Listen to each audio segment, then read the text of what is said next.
War 2 cinema విషయంలో ఇప్పుడు రాష్ట్ర వ్యాప్తంగా కూడా ఇది సినిమా న్యూస్ కాస్త అసలు రాజకీయ రంగంలో ఒక మంటలు పెట్టే విధంగా నడుస్తుందనమాట. సో, ఇప్పుడు ఈ విషయంలో లోకేష్ గారిని అంటే నారా లోకేష్ గారిని జూనియర్ ఎన్టీఆర్ కలిసాడు, మాట్లాడుతున్నారు దీనికోసమే అని చెప్పేసి ఒక వీడియో మాత్రం చాలా హల్చల్ చేసింది సోషల్ మీడియాలో. మరి నిజంగానే ఈ ఈ అంటే ఈ విషయం కోసమే కలిసారా?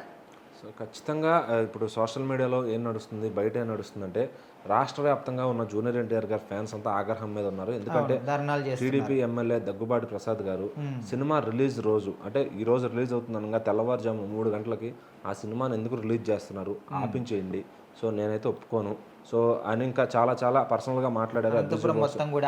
ఇట్లా అబ్యూజివ్ వర్డ్స్ మాట్లాడారు. సో దీనిపైన ఎన్టీఆర్ గారి ఫ్యాన్స్ అందరూ కూడా మాకు క్షమాపణలు చెప్పాలి అంటూ ఆయన ఇంటిని చుట్టుముట్టి సో పోలీసులు రక్షణ ఇచ్చారు. సో అనంతపురంలో ధర్నాలు చేస్తూ గొడవలు చేస్తూ ఒక అనంతపురంనే కాదు, విజయవాడ, హైదరాబాద్, ఏపీ రాష్ట్ర వ్యాప్తంగా, ఏపీ తెలంగాణ మొత్తం కూడా ఎక్కడెక్కడ ఫ్యాన్స్ ఉన్నారో అన్ని చోట్ల కూడా వాళ్ళ నిరసన తెలియజేస్తున్నారు.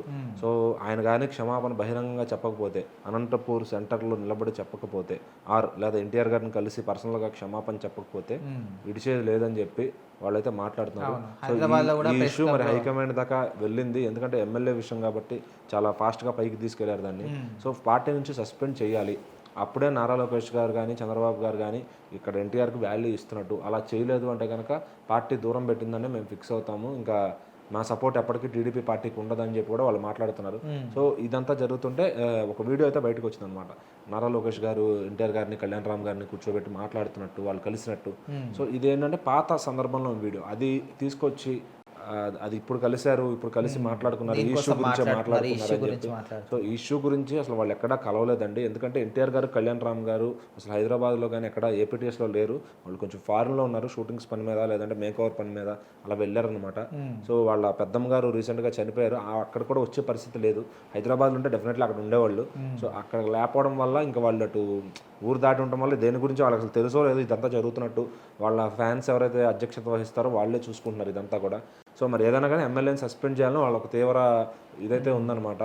మరి అటు నుంచి టీడీపీ హైకమాండ్ ఏం డిసైడ్ చేస్తుంది, మరి ఈ మాటలు అన్నవి నిజమా కాదా, అది ఎంక్వైరీ చేసి సస్పెండ్ చేస్తారా, సస్పెండ్ చేస్తే ఓడిపోయినట్టే అని చెప్పి కొంతమంది వెక్కిరిస్తున్నారు అనమాట. ఎందుకంటే ఈ పార్టీని బలహీనత చేయాలని కొంతమంది చూస్తూ ఉన్నారు.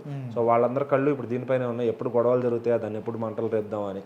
సో ఒకవేళ ఈయన సారీ చెప్పకపోతే ఈయన అన్న మాటలన్నీ డీజే పెట్టి అనంతపురం మొత్తం ప్రతి వీధి తిప్పుతామని చెప్పి ఎన్టీఆర్ ఫ్యాన్స్ కూడా ప్రెస్ మీట్ పెట్టి మరీ చెప్పారు.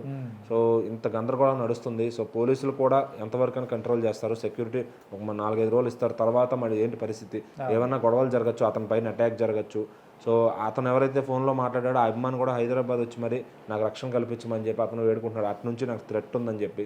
సో ఇంత జరుగుతుంది. మరి ఈ టీడీపీ హైకమాండ్ అనేది ఎలాంటి డెసిషన్ తీసుకుంటుంది, అతను సస్పెండ్ చేపిస్తారా, సారీ చెప్పిస్తారా, సో మరి ఎన్టీఆర్ గారి ఫ్యాన్స్ ఇంక ఎంత దూరం వెళ్తారు అనేది అందరూ కూడా మాట్లాడుకుంటున్నారు. లేదా మరి ఇది ఎక్కడితో కూల్ అవుతారా, లేకపోతే ఏం జరుగుతుంది దానిపైన హై టెన్షన్ నెలకొంది. చూడాలి మరి ఏం జరిగిద్దో.